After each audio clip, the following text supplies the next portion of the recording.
안녕하세요. KTV 노예지입니다. 탈모를 겪는 사람들이라면 귀를 솔깃하게 만드는 소문들이 있습니다. 탈모 치료제를 쓰면 정력이 약해진다는 소문, 과연 진실은 무엇일지 오늘 이 시간에 밝혀집니다.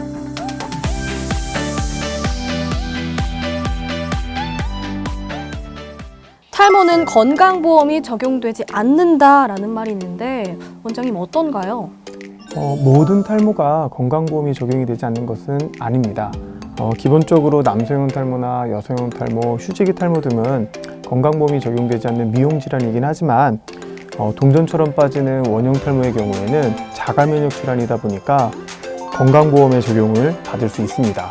그래서 이제 원형 탈모는 건강보험 적용을 받게 되면 한 번 내원하실 때마다 치료비도 8,000원대에서 10,000원 초반 정도로 저렴하게 나오는 편입니다. 머리를 감으면 탈모가 더 심해진다는 얘기요. 그럴 수도 있습니다. 우리가 이제 탈모 샴푸다 이런 걸 찾으시는 분들이 많이 계신데 샴푸의 성분들을 좀 자세히 살펴보면 그 샴푸에는 여러 가지 화학 물질들이 오히려 탈모를 악화시키기 때문에 노프를 하셔서 탈모를 좋게 하자. 이 노프의 경우 지루드피염이 있는 분들은 각질이 있고 가려움이 있고 뾰루지가 나시는 분들이라면 노프를 하시게 되면 증상이 더 악화가 되실 수 있습니다. 만약에 지루드피염이 너무 악화가 된다면 오히려 탈모를 더 조장하실 수 있기 때문에 건강한 두피이신 분들이라면 노프를 해볼 수 있지만 지루드피염이 있는 분들은 안 하시는 것이 좋고, 일반적으로 봤을 때 하루에 한 번이나 이틀에 한 번 정도 꼼꼼하게 머리를 감으시면 적당한 횟수라고 보실 수 있습니다. 탈모는 빗으로 이렇게 머리를 두드리면 탈모 좀 치료에 효과가 있다 이런 말도 있던데. 예, 절대 아닙니다. 원인이 밝혀져 있는 남성형 탈모로 설명을 드리자면 빗으로 두피를 마사지를 하신다고 해서 남성형 탈모의 원인이 되는 DHT라는 호르몬을 줄일 수는 없습니다. 두피 마사지, 결국은 두피의 혈액순환을 좋게 하는 레벨이지 그 호르몬을 줄여줄 수 있는 역할을 하지는 못합니다. 두피를 빗으로 너무 자극을 하시게 되면 두피에 손상을 유발하게 되시는 분들도 있어서 오히려 머리카락이 나는데 방해를 주실 수 있습니다. 이제 두피 마사지를 꼭 하고 싶다라고 생각하시는 분들은 손가락에 지문이 있는 부드러운 쪽으로 두피를 좀 이렇게 지압을 해주시거나 아니면 끝이 둥근 빗으로 가볍게 두드리시는 정도, 그 정도만 하시면 충분합니다. 검은 콩이라던가 호두, 해조류 같은 걸 찾아서 드시는데 이 음식들이 정말 탈모에 효과가 있나요?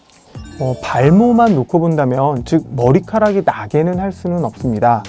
우리가 이제 몇 년 전에도 검은 콩을 드셨더니 머리가 난다라고 해서 한동안 블랙푸드가 인기를 끌었던 적이 있었는데 주변에서 그거를 따라 하셨던 분들이 굉장히 많으신데 실제 발모가 돼서 머리가 많이 나신 분을 보기는 거의 불가능합니다.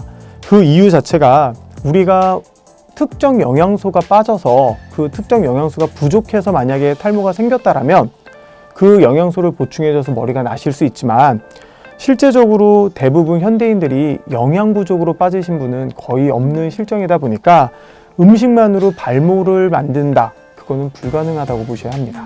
조기 탈모에 이 탈모 샴푸나 영양제가 효과가 있나요? 그건 역시 절대 아닙니다. 우리가 아무리 조기 탈모라고 해도 아까 말씀드렸던 그 남성형 탈모의 원인이 되는 DHT라는 호르몬을 줄일 수가 없다 보니 실제로는 탈모 샴푸나 탈모 영양제로 치료를 한다는 것은 어렵습니다. 그래서 조기 탈모라고 느껴지신다면 하루라도 빨리 탈모 전문 클리닉에 가셔서 정확한 점검을 받으셔서 탈모가 맞는지를 확인해 보시는 것이 가장 좋습니다. 모발 이식을 하다가 중간에 약물 치료를 중단해도 괜찮다, 이런 얘기는 어떻게 생각하세요? 그건 역시 절대 아닙니다. 모발 이식이라고 하는 수술은 후두부에 있는 머리카락을 떼어내서 탈모가 많이 진행된 곳을 옮겨 심어주는 수술입니다. 젊은 분이 예를 들어서 앞에를 심었고 약을 안 드시고 10년, 15년 지나고 오시면 이젠 정수리가 비어서 또 찾아오시게 되는 경우를 종종 볼 수 있습니다. 모발 이식을 하실 때 내가 탈모가 진행이 돼서 점점 머리가 줄었다라고 생각하셨던 분이라면 더 이상의 탈모의 진행을 막아야 하기 때문에 남성형 탈모 치료제를 지속적으로 꾸준히 복용하셔야 합니다. 이 남성 탈모 치료제를 복용할 경우에 정력이 약해진다, 굉장히 많은 분들이 궁금해하실 것 같거든요. 예, 제가 탈모 클리닉을 운영하면서 가장 많이 남자분들이 꺼려하시고 가장 많이 걱정하는 부분이 바로 이 부분입니다. 실제 우리가 논문을 살펴보면 이 남성용 탈모 치료제로 승인되어 있는 약을 복용했을 때 성기능을 담당하는 테스토스테론이라는 호르몬을 이 약이 줄이냐? 절대 그렇지 않습니다. 오히려 소량이긴 하지만 약간 늘어납니다. 그래서 이제 운동 선수들 같은 경우는 이 약물이 도핑 검사에 걸리는지를 오히려 걱정하고 있는 상황입니다. 그래서 이 약은 실제적으로 시험을 해보면 임상 테스트를 하게 되면 1%에서 성기능 이상 반응을 호소하시는 분들이 생기는데 가짜 약을 똑같이 대조군에게 들여보면 거기서도 1%에서는 성기능 장애가 생기는 걸로 판단했을 때 심리적인 영향이지 이 약이 그걸 유발했다고 보기는 어렵다고 볼 수 있습니다. 남성 탈모 치료제를 복용하다가 갑자기 중간에 중단하면 머리가 어느 정도 났으니까 중단하면 괜찮나요? 이 탈모 치료제는 정확히 표현했을 때는 나는 약이라기보다는 유지를 시키는 약입니다. 이 탈모약을 중지를 하게 되면 더 빠지는 것은 아니고 다시 탈모가 진행되게 됩니다.